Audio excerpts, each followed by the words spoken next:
Welcome to the Bad Tutors podcast. If you're here for the newest, up-to-date, and accurate information on the nerdy topics that are near and dear to your heart, well, let me tell you, you ended up in the wrong place. Here, we are all about hot takes and grandiose displays of misinformation, so stick along for the ride and you might just blow a blood vessel or two. So this is definitely a welcome back from the latest episode between this year's Gencon happening 2 weeks ago when last week's episode was supposed to come out, and work being insane for both of us. We haven't had a lot of time to work on this, but we're back, and this might be a little bit shorter, but I think I'm gonna have a good time at the very least, because I have some new knowledge to deliver onto you, Tyler. And we're going back to our roots. I'm going to teach you about some esoteric lore that you probably won't end up caring about that much after I'm done, but this time you don't get to know what it is until I'm totally done or you guess it. Because, like I just said, I was at Gen Con, and as you know, I've been looking into a couple new IPs lore. So, who knows what I'm quite going to throw at you today, all right? We'll see how it works out. Is this finally the heavily talked about Neopets episode? You say that jokingly, but have no idea how deep that rabbit hole goes. Is all I'll say about that. That is not what this is, but that is a rabbit hole that could be dug down very deep if I wanted to, so be warned. Today, I'm just going to tell you a story. And as we all know, all good stories start with frogs. I think we can both agree on that. So today's story, of course, will be starting with frogs. Old frogs. We are going to call these frogs the Old Ones. Now, in the story that I am about to tell, the Old Ones are the progenitors of all life in the galaxy. The Milky Way galaxy, as a matter of fact. And they would go from planet to planet, seeding new life where they saw fit.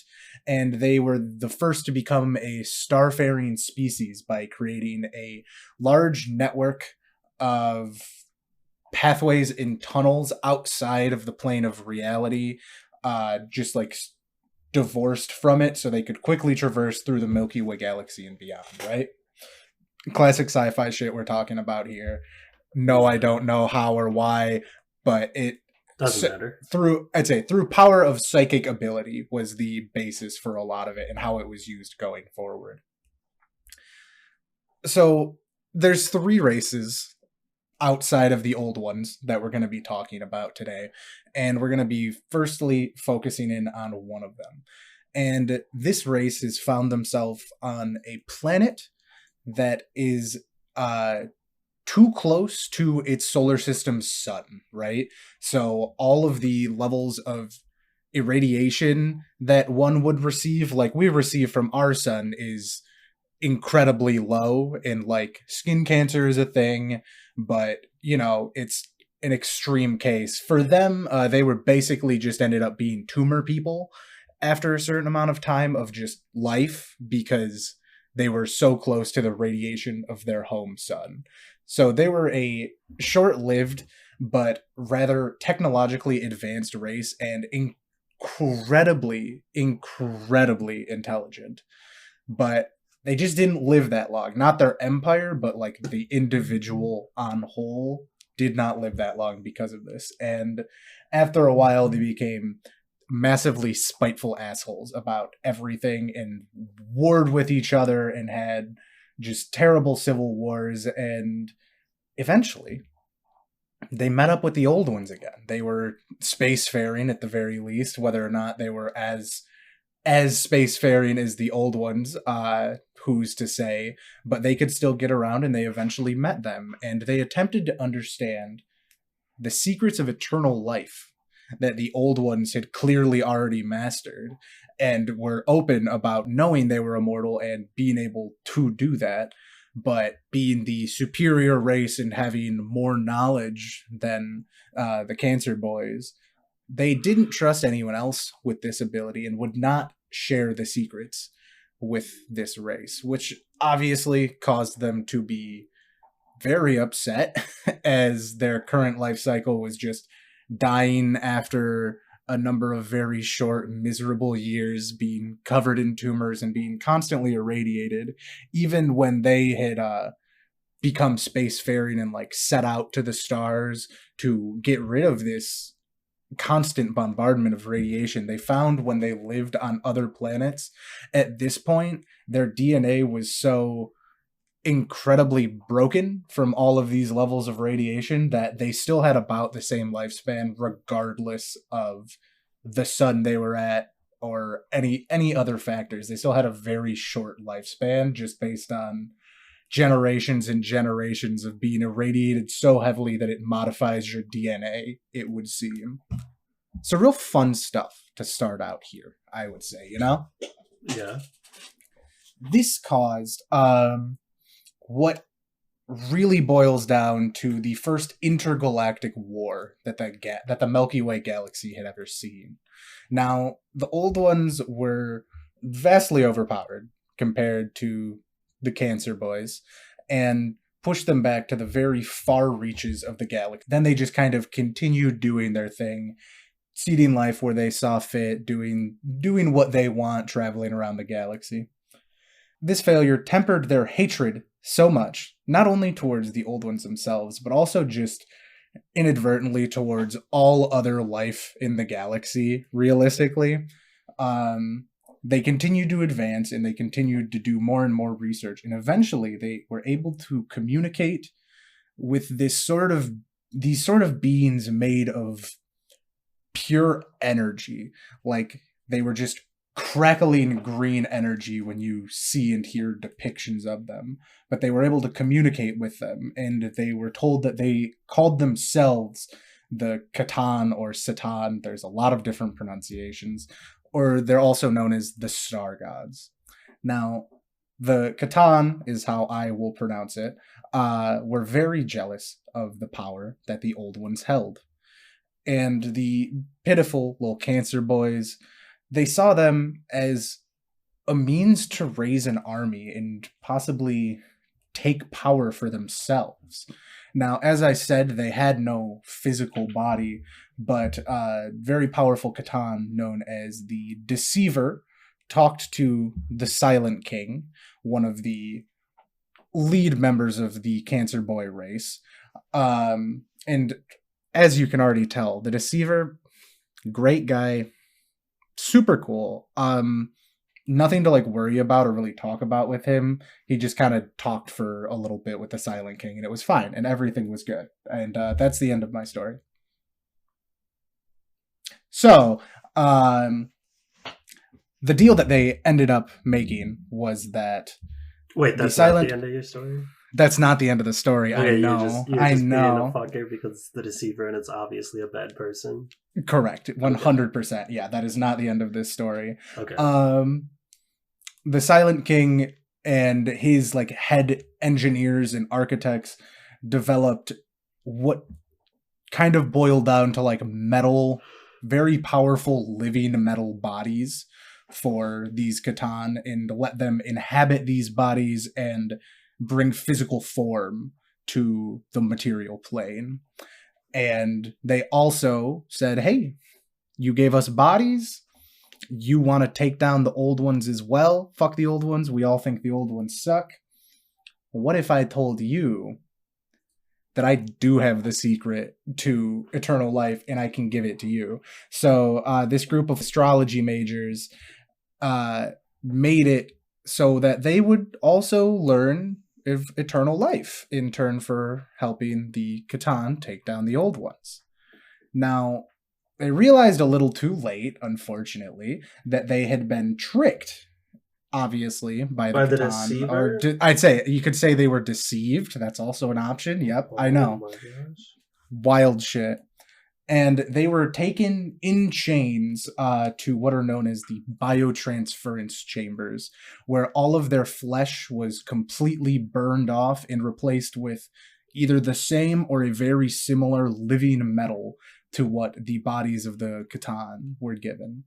Now, this process took almost all semblance of autonomy from them, unless they were like particularly powerful or like high ranking within society, person beforehand because, hey, even a robot army needs some leaders that aren't the direct gods. To basically be talked into it, they were told, well, all of the underlings are gonna like not have any cognizance, but like, you got it, it's fine, in a much more deceiving way than that. Obviously, they all got tricked into that and became this giant fucking robot army under the order of the Catan. And on top of now having this sick robot army that listens to everything that they said, it turns out that these beings of energy can feed upon this organic mass in terms of increasing their power. So every time all of this biomass was burned up in the biotransference chambers, it was directly feeding into all of the Catan and making them stronger and stronger, as well as now giving them a completely undying army, it would seem. And this put together made the intergalactic war with the Old Ones a lot closer than it was before, where the Old Ones had just absolutely insane, unheard of technology that just they couldn't do anything about. Now the playing field was a little bit more even. That all sounding about right so far? Yeah, I don't know the IP, but keep going. Maybe I will. Okay, I was curious. I was gonna ask. I wasn't sure if you were holding it back. Is there any? You might get it in a second. Is there any way that I get it? Do I know this IP? You do. You do know this IP. Okay. Is it Bionicle? Did I actually learn it? Who knows? All right. You're right. The proper nouns have been they haven't had enough vowels to be Bionicle IPs, to be perfectly honest. You haven't been stumbling through pronunciations as much as you would have been Bionicle. That's true. That's a very good point. I'm not sure if you know. You're either gonna get it in this next sentence, or I don't think you will after that, because there's one word that you might know that might give it away. Well, hang on. I know a lot of words, okay? I am a native English speaker. I've been speaking it for a long time. It's true. I apologize. I'm not trying to I'm not trying to aggress your vocabulary. Yeah. You might know this version of it, though. So, what that turned into, having kind of a power balance, or even the Catan and Robot Army being like possibly even a little stronger than the Old Ones. The Old Ones needed something to bring the swing of the war back in their side. So we're going to talk about now the other two races. And the biggest one is what is known as the Eldari. Now, does that give it away immediately? Do you know this word? Eldari sounds so much like Eldar. And now I'm thinking that the robot army is Necrons. Who knows? Is this Warhammer? A lot of different IPs use the word Eldar. Tolkien used Eldar for a while as well, actually. If you didn't know that, that's a true fact. Okay. I didn't know that for a while either. So the Old Ones, knowing that the Catan were very in tune with the psychic properties of the Immaterium, kind of just this theoretical different plane of existence within this universe, they created the Eldari as creatures that had an incredibly high connection to their emotions and feelings that tied into... Yeah, it's 40k. Congratulations, you figured it out. I was wondering how long it was going to take. This is it was full primer to 40k. Was Eldari getting tied to the emotions that did it, because you were talking a lot about what I figured. Psychic stuff, and I was like, okay, hang on, this is in 40k for sure. Yeah. Okay. Toads, you're right. Really? Frogs, yeah, frog. I knew that Old Ones would not inherently give it away, because that means nothing. Like, if you already knew 40k, all right, fine. But I knew you didn't know it enough, so I didn't think it would. I couldn't remember if I had talked about the Catan. And yes, the race that I have been referring to, it's the only proper noun that I hid, because before, you're correct. the robots are the Necrons within 40k, but before they were Necrons, they were known as the Necron tier, which is just Necron with TYR at the end, just as it sounds. Okay.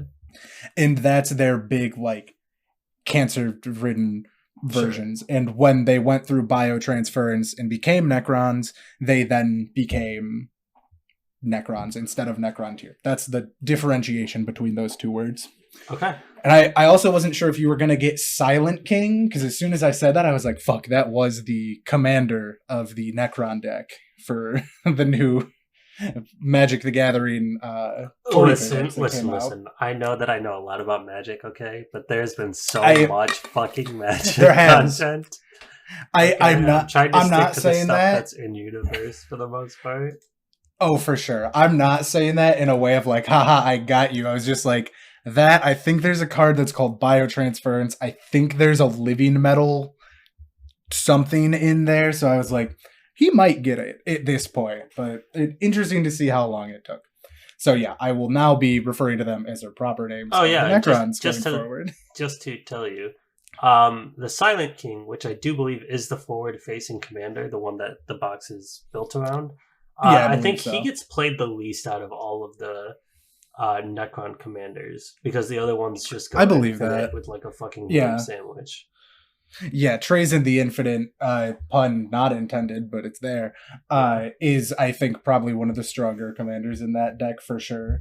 And unfortunately, we won't be talking about him a lot today. He could be his own episode entirely. When you watch 40k stuff like podcasts and long form videos that have it, a lot of them have just like a full hour and a half, if not more, on Trays in the Infinite. He's got a lot going on. Perfect. In fairness, a lot of the things going on with him are just fucking memes and like non-canon memes, but he's also a very cool, very good character. Anyways, so I suppose to give you a little bit more, what we are talking about right now is called the War in Heaven. This is before anything that you know about. I know you don't know a ton about 40k, I know a little bit, but anything that you do know about it, it's before all of this. I knew for a fact that we hadn't talked about the War in Heaven in the very least any amount of depth. So I could get away with possibly hiding it, because the alt idea for this episode was just like a 40-minute crash course going all the way up to current Warhammer lore. And I was like, that feels awful, and the reveal of how long can I go without you guessing this seemed way more fun. Right. So that's where we're at. We're talking about the War in Heaven, the thing that really sets up all of 40k. So as a quick recap with the information that we've had, the Necron tier are a race that were made by the old ones who make everything. They got into a war because they wouldn't tell them how to live forever because they were crazy cancer people, and they just couldn't keep living that way. And they met up with these energy beings known as the Catan, who were made of pure energy. They gave them bodies, and then they tricked them into giving them their bodies in return for also metal bodies, and powering up the Catan so they could then kill the old ones, even though they have no agency or sentience at this point. And now we have gotten to the point where the old ones have made the Eldari, who I will now call the Eldar for fucking simplicity, which are just space elves. I know you know that, but yes, Eldar are space elves. And they are very in tune, as I was saying before this whole diatribe, with the psychic powers of what will be now known as the warp. It's not the warp yet, and that's a whole nother thing on its own. And they are incredibly in sync with their emotions and like feelings in the same way that humans are, but like the idea of a human on their absolute best day ever and a human in their worst depressive episode that they could possibly imagine is like a minor fraction of the feelings and emotions that an Eldar would be able to feel based on their connection to the Immaterium in the warp. That's just how they work. That's like where they get their power, basically.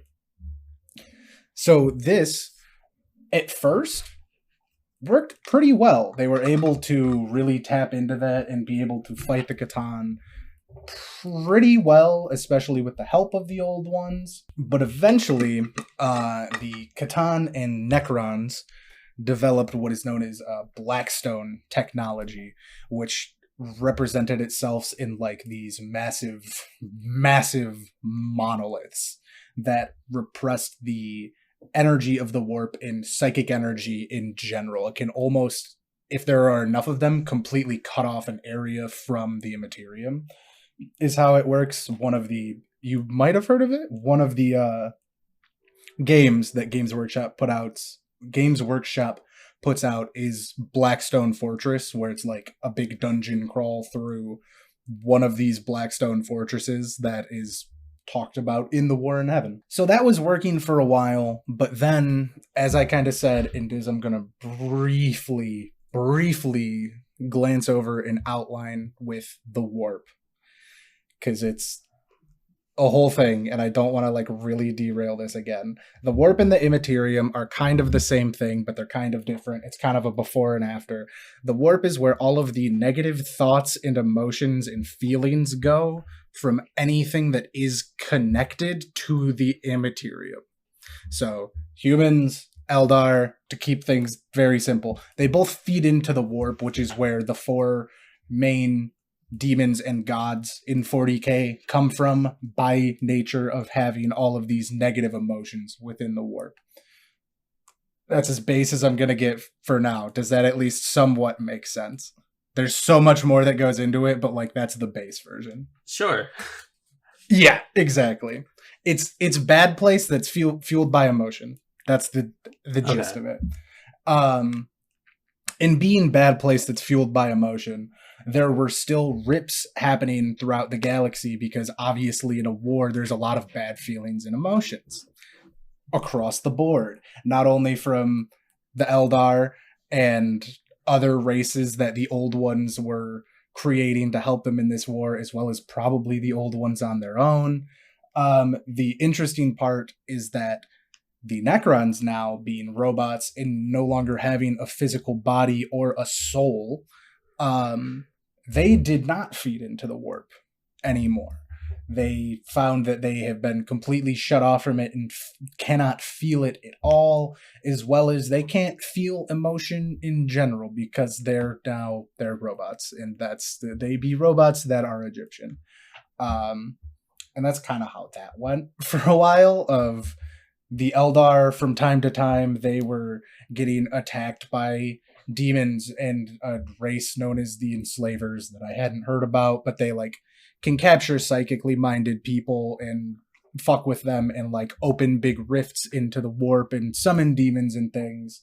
So while the psychic presence of the Eldar worked against the Catan, it was a double-edged sword that they were defeating their enemy, but they were also creating a new, very powerful enemy at the same time that was really hindering their kind of forward momentum in this war.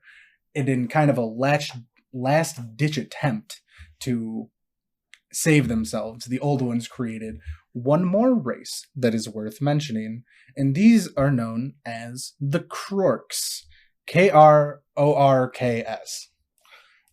Now these are just hyper-intelligent killing machines.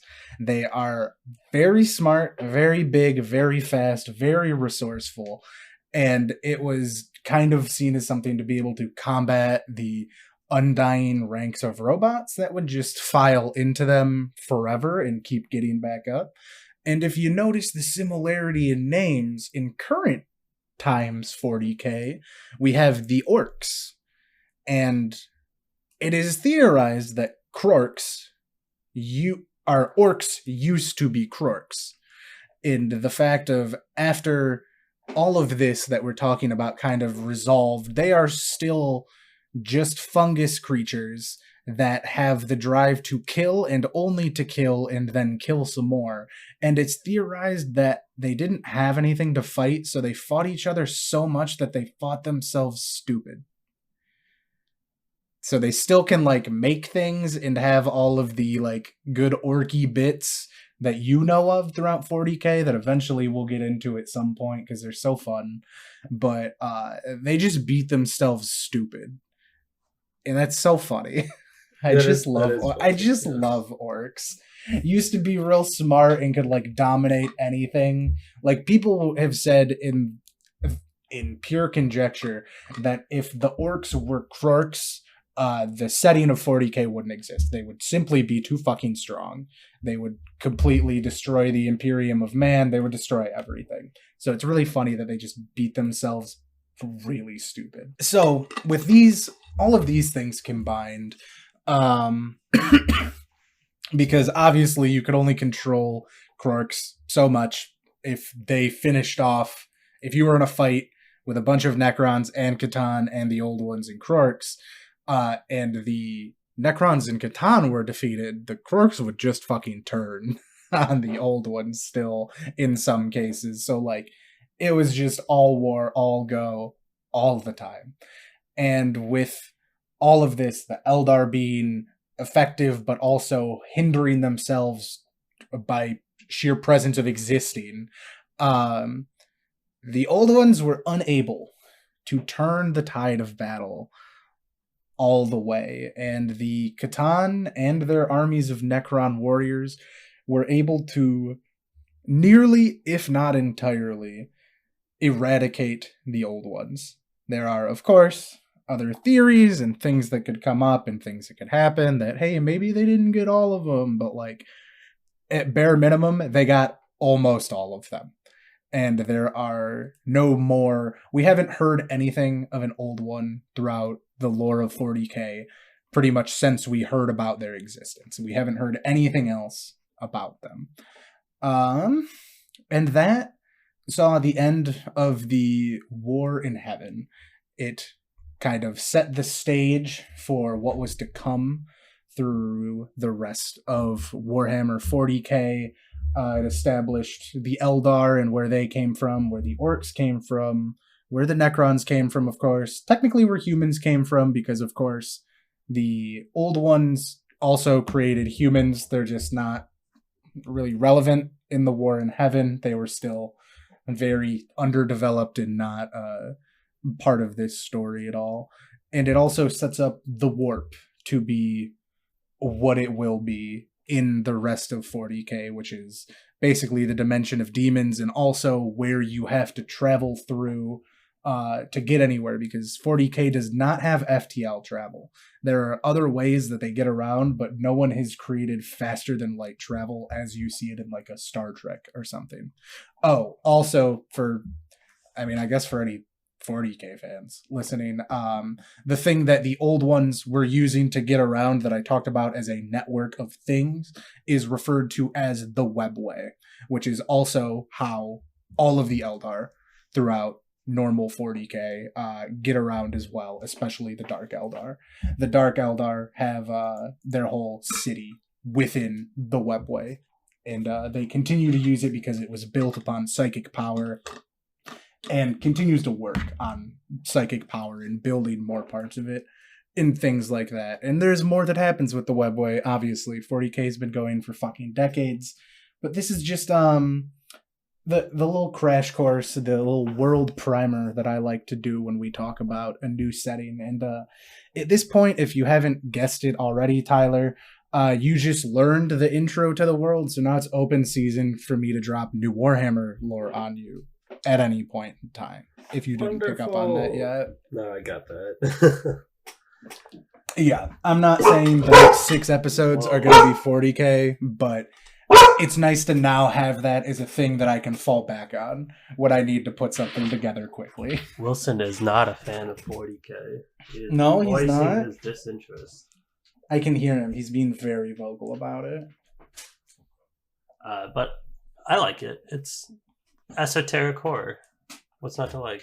Pretty much, yeah. I'd say if getting into if I do other things in it now, realistically, I will probably like ask you what you want to hear about. I know you want to hear about Tau. I know you. I mean, everyone wants to hear about orcs. Orcs are just fun. There's nothing bad about orcs. They're just fun little guys that kill everything all the time, constantly.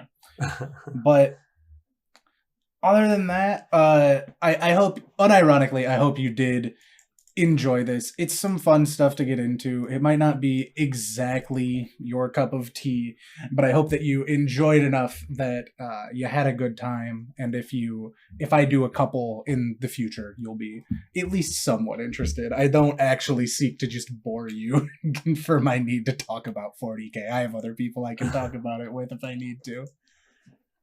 Yeah, no, it's fine. We can talk about it. It's always fun.